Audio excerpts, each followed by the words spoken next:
And the funny thing, I showed my mom this picture, and she told me this is the same woman who was making it when she was a kid in her neighborhood.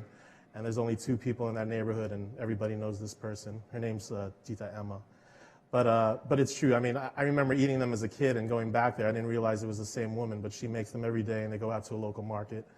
But things like that. And this is the local market. I mean, the ingredients there are beautiful. They have, see nice gailan and chilies, mung beans, peas, ginger, green papaya. But the local markets are great. They have dry markets, wet markets. I don't know if I have a picture of a wet market.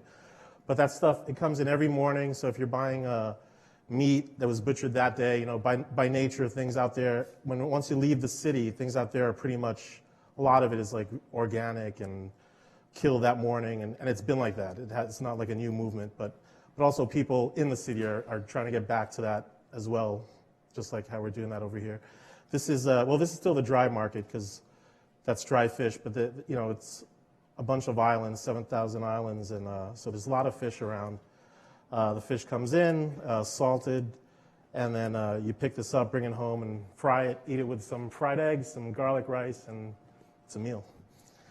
Lechon, who doesn't love a whole roasted pig? When I was here, this is one of the famous lechon places in an island called Cebu, and they were telling me in summer, in Easter, Holy Week, and Christmas, those pits, there's 2 on each side, and those things are full, like 50 pigs on each side, and they devised this, looks like a bicycle pulley chain, and they put a little motor to it, and that's what makes the pigs go around. But pretty good stuff. This is a place near Iloilo, and another big fishing village. I mean, this thing was probably the size of 3 of these rooms. So they bring the fish in, salt it overnight, and then dry it out in the sun the next day. Then it gets packaged and shipped out to the rest of the Philippines. And it's the same thing. You could get that fish once you buy it in the market. It looks like that, and then you can take it home and pan fry it, deep fry it, and pretty much eat the whole thing. This is in one of the markets, again in Iloilo. These are different kinds of fermented seafood paste, shrimp paste, little types of shrimp, little types of crab. So from this you could also get fish sauce, but this is like the solid parts in it, and it's being fermented. The way you buy it, you walk up to there, you pick up the ladle and smell it, and you go from there and work out your deal of how much you want to get. Just don't drop it. Don't spill it on yourself, because no one will let you in their house, and you'll be sleeping by yourself for a couple of days. This is just a roadside market, but they have the best bananas over there. There's so many different varieties of bananas, mango, pineapple, really like some of the best. If you're looking for that type of fruit, I think some of the best in the world. You know, the bananas are not stringy, not fibrous. The mango, same thing. There's no fibers in there. You're not picking your teeth out. Mango tastes like a mango. Bananas taste like bananas, etc. And these roadside markets are great. You know, you pick up fruit. Down there in the middle, those are like almost like a peanut brittle. And then in those jars are various types of vinegars. You know, and they sell stuff for cooking when you get home, so you could buy oil and different things from the market that you could just take home without going to a big place. And I guess that's the end of those pictures. So I'm going to go ahead and go on and show you what I'm going to do today. We're doing a dish that my mom would make. This is my comfort food. This is my, I guess, what would you say, death row meal? You know, everybody asks that question, Chef, if you had your last meal, what would you have? And this is definitely up there, top 3. Adobo, which is a very traditional Filipino dish. And it's very simple. 3 main ingredients in there. You have the protein, usually chicken or pork. And then it's braised in soy sauce, vinegar, and garlic. It sounds really simple. It is very simple. But if you try this, I mean, I think you'll fall in love with it right away. It just, when all the flavors combine together, it's really, it's a great dish. You know, my mom would cook it, and we lived on the 11th floor growing up, so I'd go up the elevator, and once the elevator doors open, you could smell that vinegar and the meat braising, and it was something to look forward to. So we do this at the restaurant, at both restaurants actually. In Brooklyn, we do a version of this with pork belly, and we make tacos out of them. And then in the Manhattan restaurant, Cuisines, this is what I'm going to do now. We do it chicken wings, chicken wing adobo. And I'm going to show you how it goes. Like I said, it's very, very straightforward. I already, earlier today, just braised some of the chicken. I guess you guys could see this. So like I said, it was just with these ingredients: soy sauce, vinegar, garlic, some bay leaf, and some black peppercorns. And to finish the dish, we're just going to pan fry it. So the way this dish originated in the Philippines, they use a lot of vinegar, a lot of acid in the dish as a means of preservation. We take road trips here when we were kids, and this is like something you just pack in the car, in the back of the car. You didn't have to refrigerate it. There's so much acid in there that nothing will be able to grow. So apparently when the ships were going around between the islands back in the day in the Philippines, they would keep big containers of this on board. And again, when you cook it with pork belly or chicken wings, the fat would rise to the top and that fat would solidify. So it would add another layer of protection. So there's a layer of fat over that solidifies. And then when they were ready to eat, they'd scoop some of that fat out, heat the fat, and then fry the protein in that fat and hit it with the sauce and just eat that with rice, and you have a meal. So, so I'm going to fry some of these wings.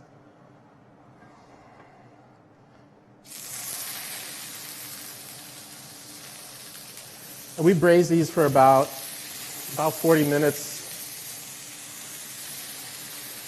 The wings are very tender, and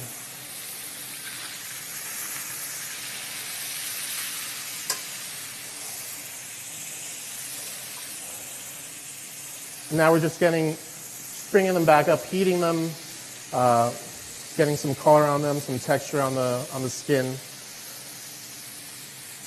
And we're going to finish the sauce. I'm going to steal this pan here. Don't tell the other chef.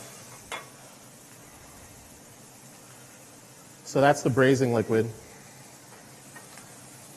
We're going to reduce that down. If I could get this on. Help. Can someone help me light these burners, please?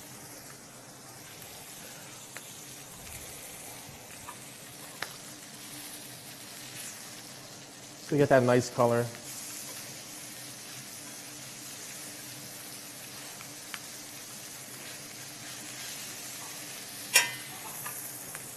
Let me see a plate. Can I get a plate, please? Plate, yeah, to plate the wings on. Thanks.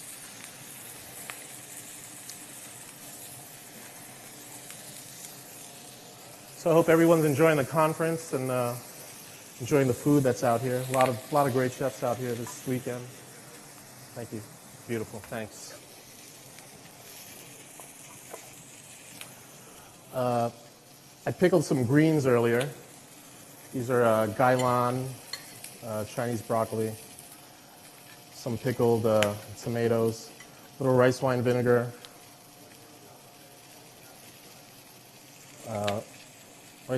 sugar and salt. And you know what? We don't need another burner. Just gonna go like this. I wish I brought enough wings for everybody, but I didn't bring enough on this trip.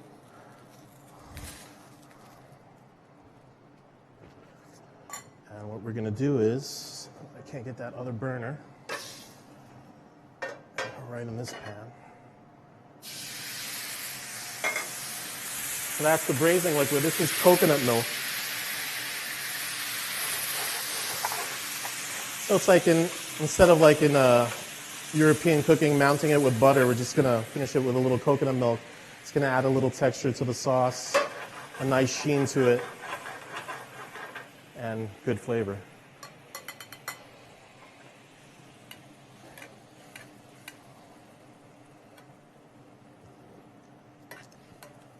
There it is. Mom would be happy. So this sauce, so that's the dish. You have a bowl of rice. You just put the chicken, the sauce over rice. I'm telling you, it's one of the best meals you'll have. The next morning, you can take it and make fried rice out of it. We do that quite often. So many things you could do with adobo. And then these days, a lot of people are doing braising different things in the adobo marinade. So instead of the traditional chicken or pork and squid, now people are braising fish, other types of protein. They're doing vegetables. Actually, for one, I'm doing a demo right after this, and I'm going to be making an adobo vinaigrette that we're going to use for grilled bok choy. So it's really versatile, very flavorful. It's a nice balance between the acid and the saltiness from the soy. Yeah, that's the dish. Thank you.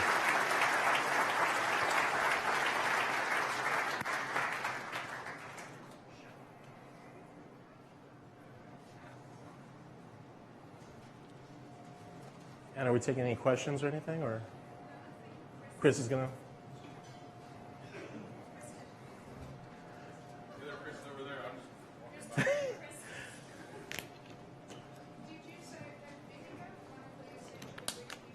I'm sorry, I didn't hear. Yes, I did say vinegar. The vinegar is right here. It was in the braising liquid. It was cooked in the liquid, yeah. It's almost equal parts vinegar, soy. Then you put water to cover the protein and just braise it in that, along with the garlic, bay leaf, and black peppercorns. And it keeps, it braised, it will keep the protein very moist. And then by pan frying it after, it adds a nice texture and flavor to it as well.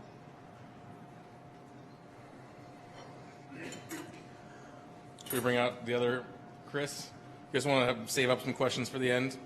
And we'll power through to Chris Kajioka here. Thank you, Thanks again, everyone. How's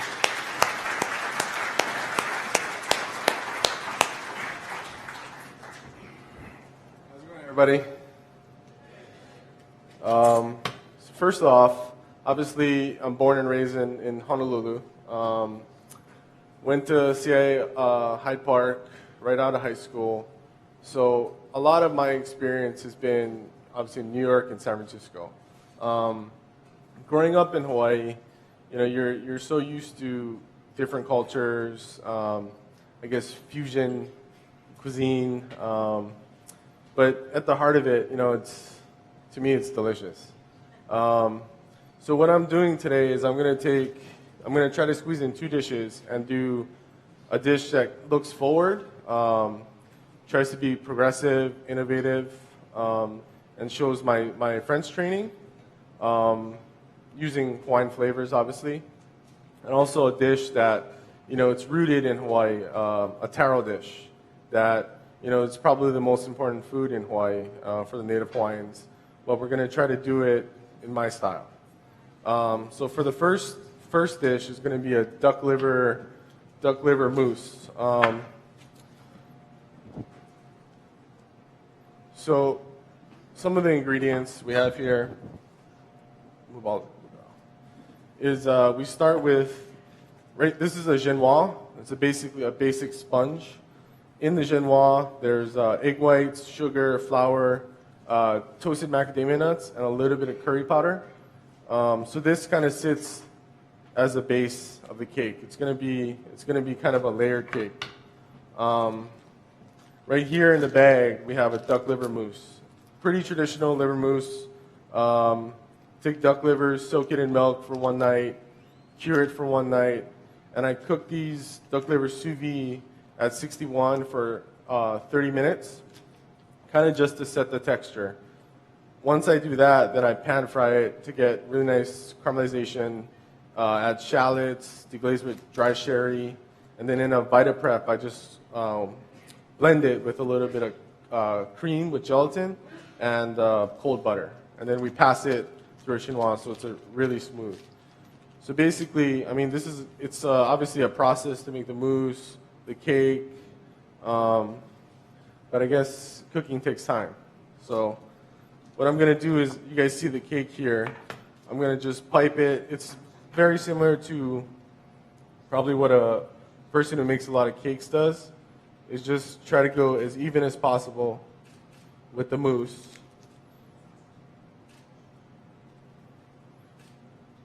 Just to cover the cake. I think a good technique here too is this is just an eighth sheet pan, but what I did was I cry-backed it. So basically, all I have to do when I take it out is just cut the bag, and it pops right off. So it's essentially non-stick.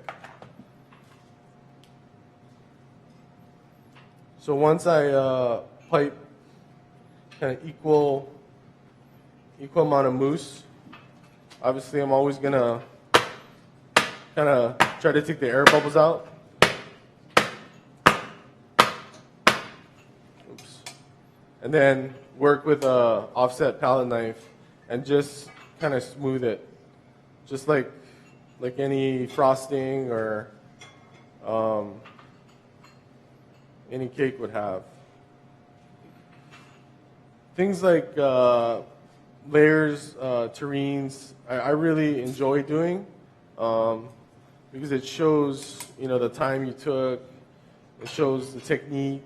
So obviously, people don't do this in Hawaii, but this is kind of a French, what I learned in French kitchens, but I'm adapting it to a person who would have a Hawaiian palate. So it's not the best job I did right now, but this is kind of what you're looking at.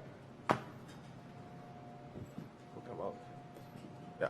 So basically, once I let this sit probably for 30 minutes just to firm up, and then we're going to glaze it. The glaze is basically coconut milk, just a little bit of sugar, kaffir lime, ginger, and a little bit of gelatin.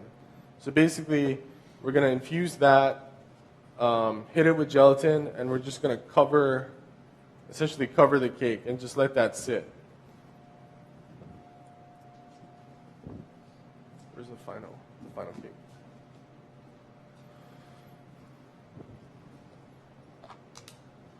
So melt this.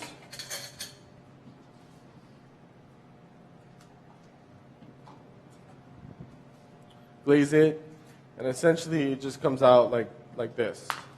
I don't know if you guys can see that. It's layered. There's the chinois on the bottom, the duck liver mousse, and the coconut. So, essentially these are popular flavors in Hawaii, flavors I grew up with. But, taking to a little bit more refined level. In the plate. So what we're going to do is just plate it. So I chose to use, obviously, pineapple. I think everybody associates Hawaii with pineapple, coconut. Also, hearts of palm, I think, is a really special ingredient that we have. So what I'm trying to do is kind of accentuate and cut through the richness of the duck liver with the acid of the pineapple. We have some raw baby bok choy, raw hearts of palm. We have pineapple that's been charred, fermented hearts of palm. And these really spicy nasturtiums.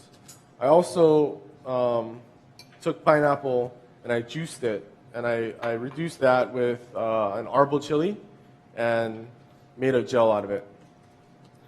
So we'll plate it. I don't think there's any rhyme or reason to how I plate, as long as all the components are on, and that's it. So just a little bit of gel.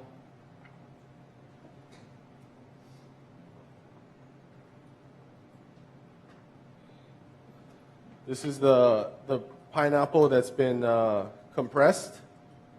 It's just been compressed it's been cryovac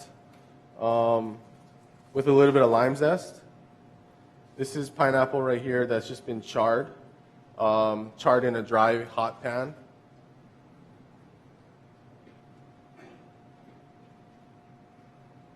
So like I said, all these flavors, I mean, they're really flavors that, I grew up eating. I didn't necessarily grow up eating duck liver, but, that's kind of where my experiences have come in. This is just some hearts of palm that is raw, shaved really thin. This actually grows, I'm sure a lot of people have had hearts of palm in a can. If you ever had fresh hearts of palm from Honolulu or from Big Island or Maui, it's really, really special. It's really nutty. It almost has the feel of if you're eating young coconut. So like I said, no rhyme or reason. A lot of these things are raw, obviously, because like I said, the duck liver is really rich. And then, like I said, I'm going to garnish just with some spicy nasturtiums. Give it a lot of pepperiness, flavor, but also I think it goes well with the colors.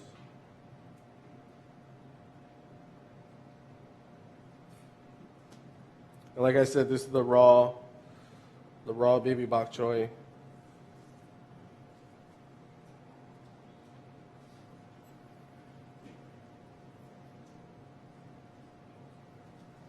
That's it.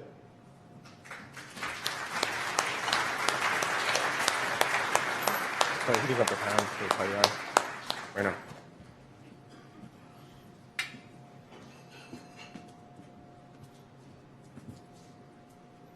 The second dish that I'm going to do is, it's obviously a lot more traditional Hawaiian.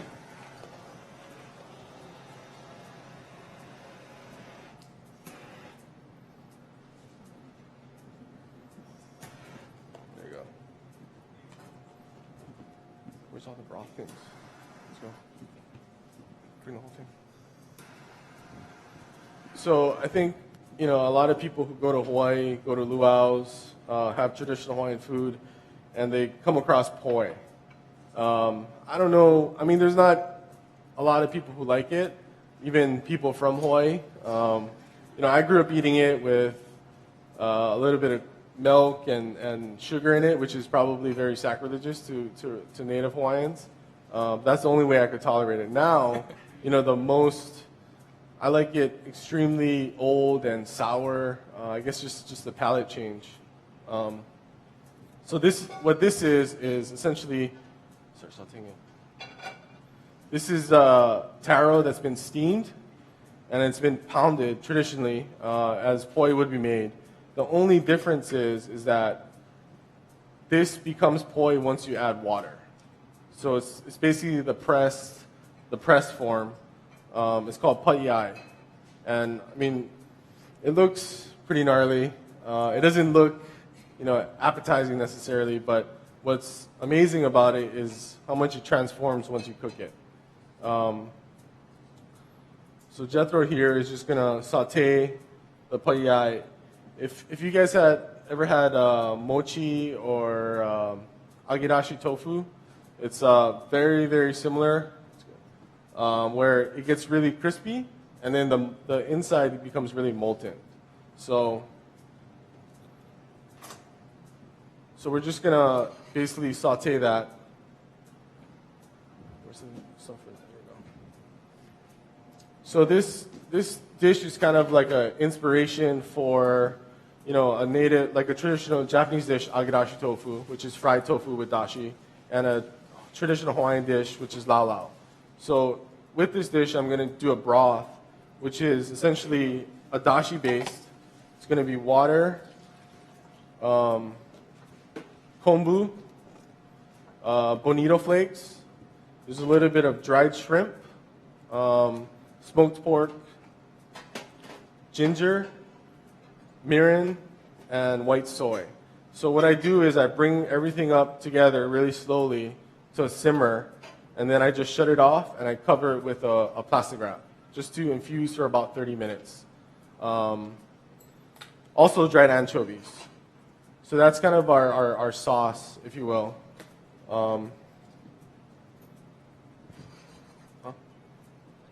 Yeah, and then where's the kale?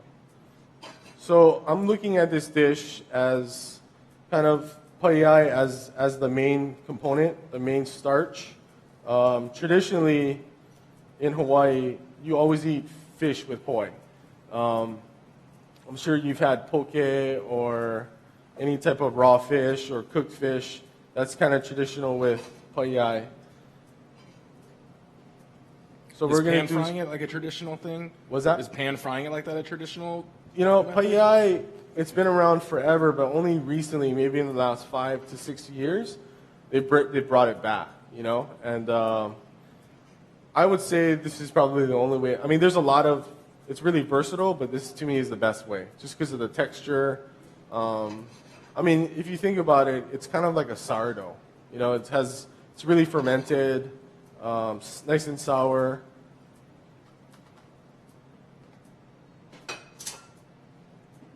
So if you guys can see,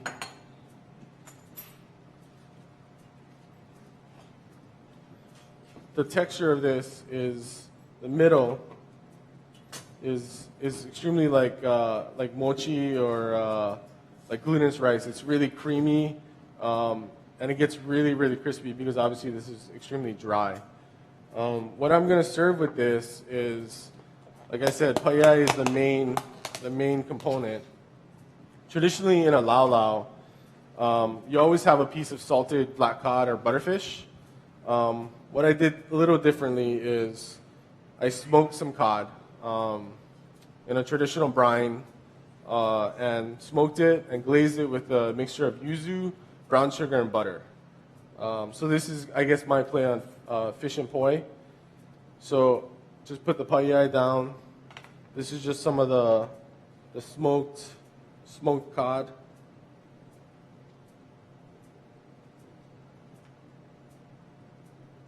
And then this is, I mean, obviously seaweed or ogo is an extremely big component in Hawaiian cuisine. This is just some seaweed that's been infused with the broth that we're pouring. So just kind of, and also it's been seasoned with a little bit of rice vinegar right at the end just for the acid. And obviously, lomi salmon is a traditional Hawaiian, kind of a tomato salted salmon dish. This is a version of it. This is, it's fermented mustard greens with green tomatoes. It's kind of a relish. So this is going to bring kind of the acid or the brightness to it. So like I said, I mean, the way plates to me, I just like to have bites that are composed. And then, like everywhere, sea beans or sea asparagus, they call it. That's kind of the garnish. So obviously there's a lot of flavors that pop, a lot of salty bursts, very, very oceanic. And then this is just the broth that we would pour. This is a little bit of scallion oil, and then we would just pour that. So that's the dish.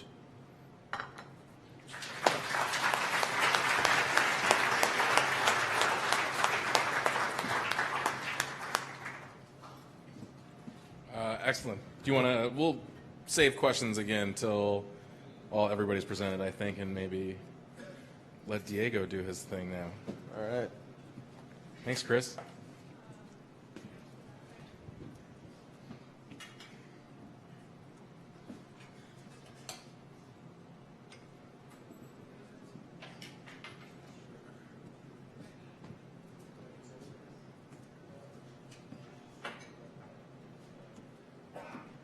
While we're waiting, I'll ask you a question, Chris. Yes.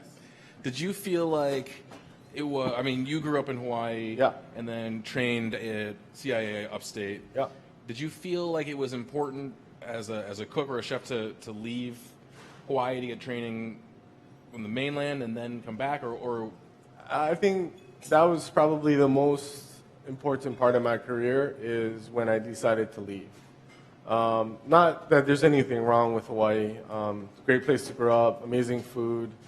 I think it's just, growing up on an island, I think when I left New York when I was 18, it's just the maturity. I grew up a lot. And I was able to kind of see cuisine, through a different lens.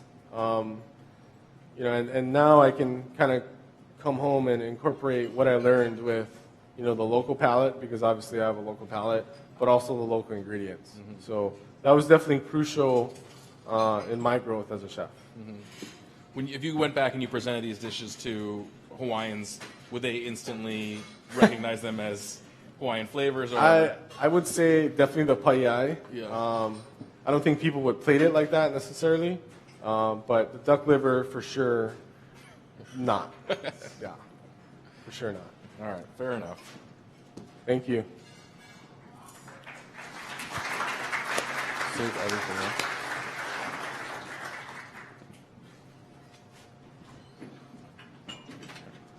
Hello. Save this too. How are you? Okay. That was good. Okay.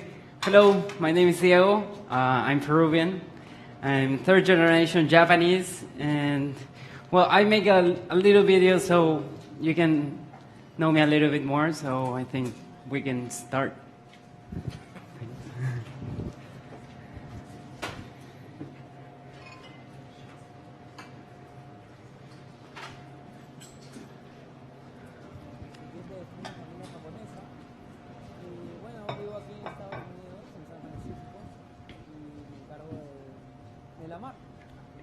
Yo estudiaba en la San Ignacio de Loyola, cocina.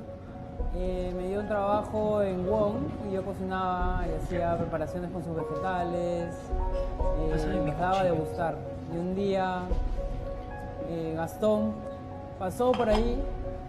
Yo obviamente no lo conocía, pero sabía quién era físicamente y me acerqué. La dudé un poco, tuve un poco de roche y dije, ¿la hago o no la hago? Pero ya, se me fue el roche y me acerqué y me presenté y le pregunté si podía hacer prácticas en su restaurante, si me aceptaba, que me gustaría, me encantaría trabajar con él. Y ya, eso fue un domingo y yo al día siguiente tempranito fui y ya, monstruo. A la semana siguiente empecé. Bueno, es una historia muy chévere que siempre la recuerdo.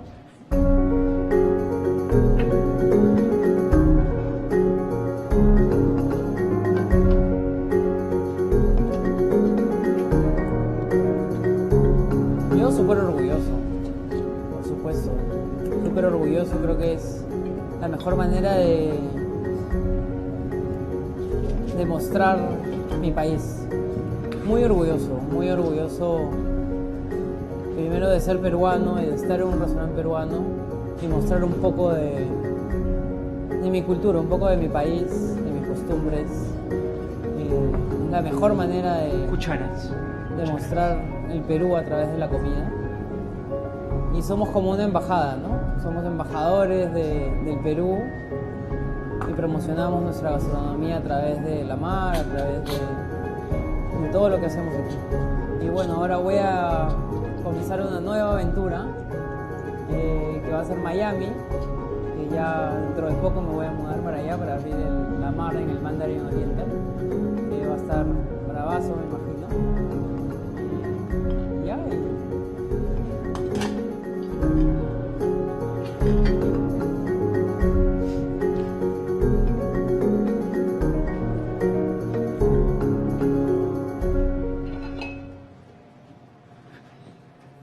Thank you.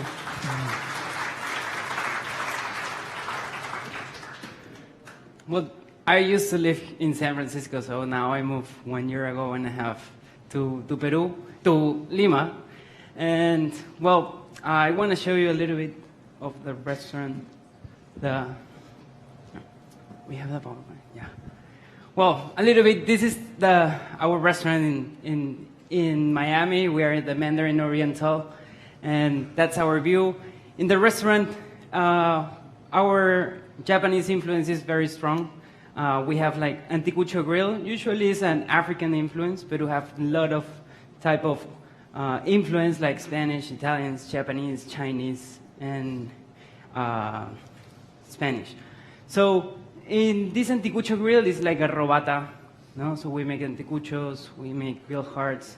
We have a ceviche bar instead of a sushi bar. This is a ceviche bar, and we serve ceviche, tiraditos, causas. All the cold kitchen comes from there. Ceviche is our traditional dish from Peru, but this is 100% influenced Japanese. Japanese people teach us how to eat the fish, how to cut it, how to store it, no? And long time ago, we used to eat the ceviche cooked in lime for many hours, no? Now, we cook it at the moment, no? So we can taste the flavor, and we cut, we marinate it, and we serve it. This is like a sushi boat, but we serve a potato causa. We have in Peru 3,000 type of causa. So this is causa with tuna tartare, crab, octopus. And also this is another influence from Japan. It's called tiradito. It's like Japanese have sashimi, Italians have carpaccio, we have tiraditos. No? So it's thinly sliced fish or seafood. This is a scallop. And today we're going to make leche de tigre. Leche de tigre is the hangover cure for us. When we drink, we go the next morning to the beach, and we go to these stands in the beach, and we drink a juice of this liquid. We're gonna make the leche de tigre. Leche de tigre in Spanish means tiger's milk. We don't use any tiger, but we call it like that because you're gonna see it's white, but we said it's aphrodisiac, so you became like a tiger after you drink this. So we're gonna use same parts of lime. Lime is very important in the ceviche. The secret of the lime is that we cut the limes in 3, not in 2. So the bitterness from the middle of the lemon doesn't go to the ceviche. We make a stock, a fish stock. We use a very low-fat fish, like could be California halibut. We make with California halibut. Then we're gonna add ginger. This is an Asian influence in Peru. Chinese use a lot. We're gonna put some garlic. We're gonna put some celery. We're gonna put salt.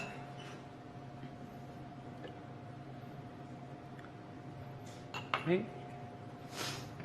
And ice. We need ice, please. Yeah, it was.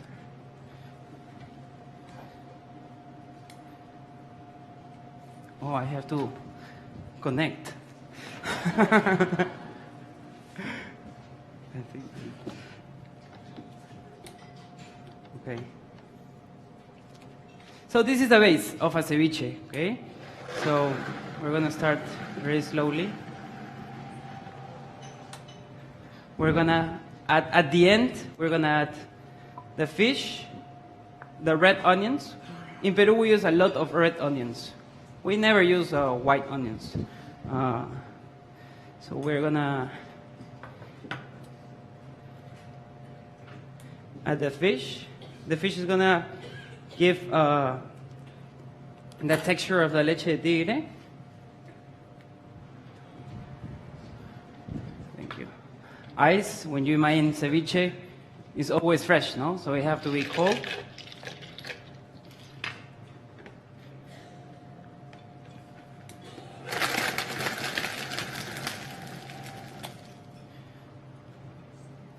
I'm gonna add some cilantro.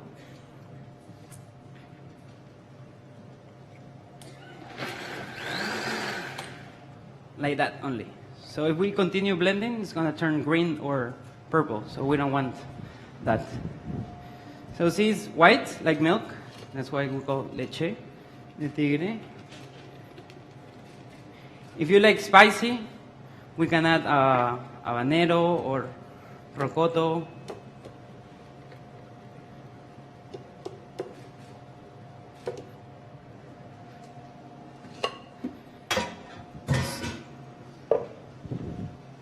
So from here you can prepare any ceviche.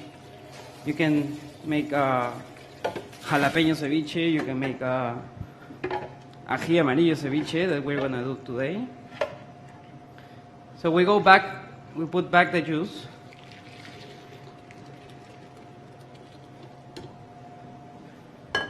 I'm gonna add a little bit of ají amarillo. Ají amarillo is a Peruvian pepper that we use a lot, and we make a process to the ají amarillo. We take the veins, we take the seeds, and then we boil it 3 times. We boil, we throw the water, we boil, we throw the water, and we make that exercise 3 times. Then we have that paste. So we blend it, we strain it, and we cook a lot of things with this paste. Okay? We make ají de gallina, that is very traditional, papa la huancaína. So now we have the base, and this is like a Nikkei ceviche. We have a Japanese influence, and we make like a teriyaki sauce, but with Peruvian dry peppers called ají panca. This ají panca is a dry pepper, and we put ají amarillo too. Passion fruit also.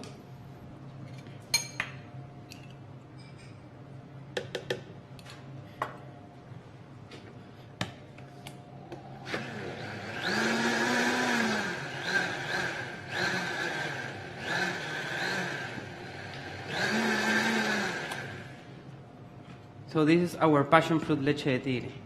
Okay. We're gonna make a tuna tataki. I already have seared tuna.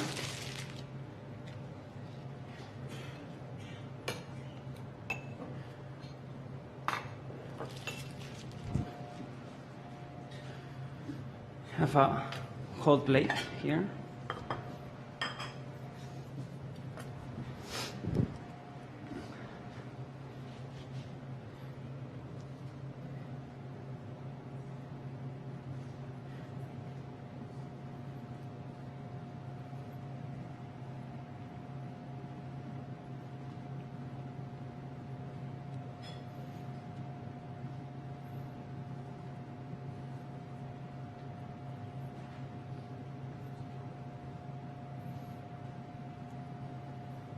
Okay.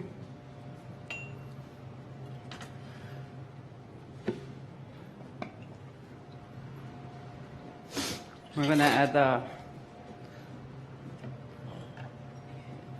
we also make a honey with soy sauce that we're gonna use.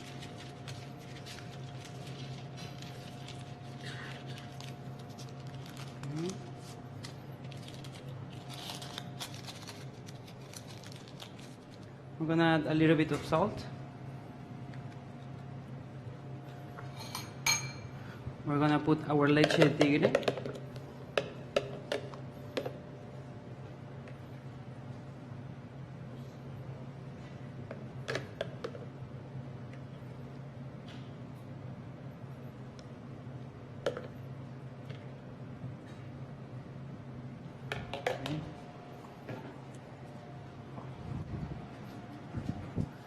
We're gonna garnish with some scallion, some chive.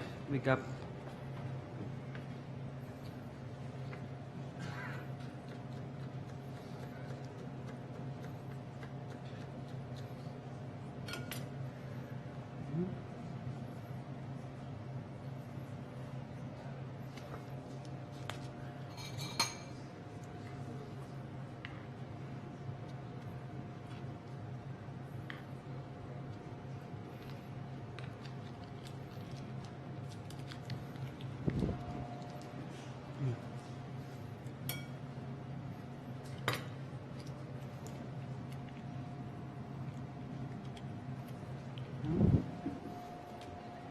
we're gonna add some sesame oil.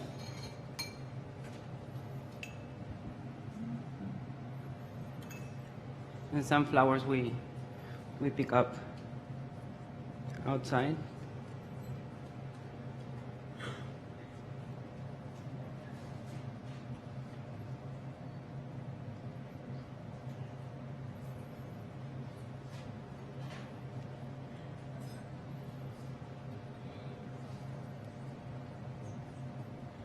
And that's it. Thank you.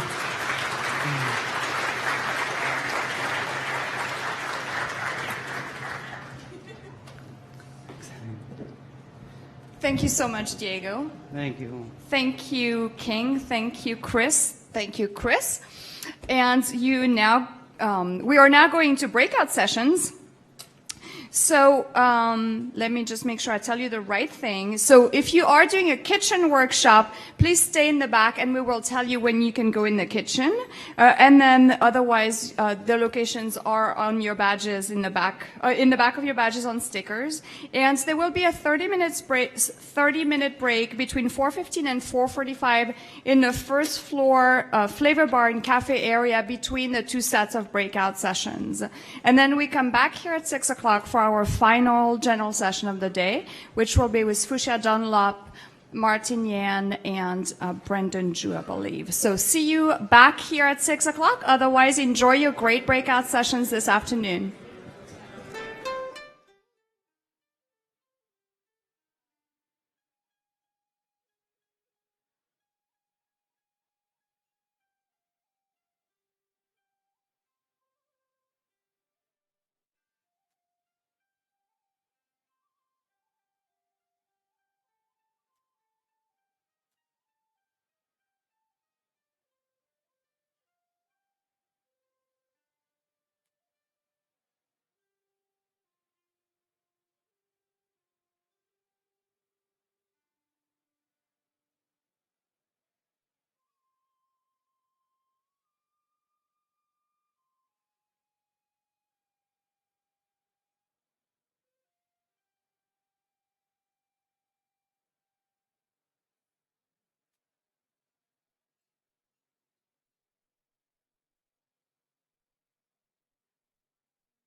For sheer physical beauty, married to a fascinating food scene, countries can match Vietnam.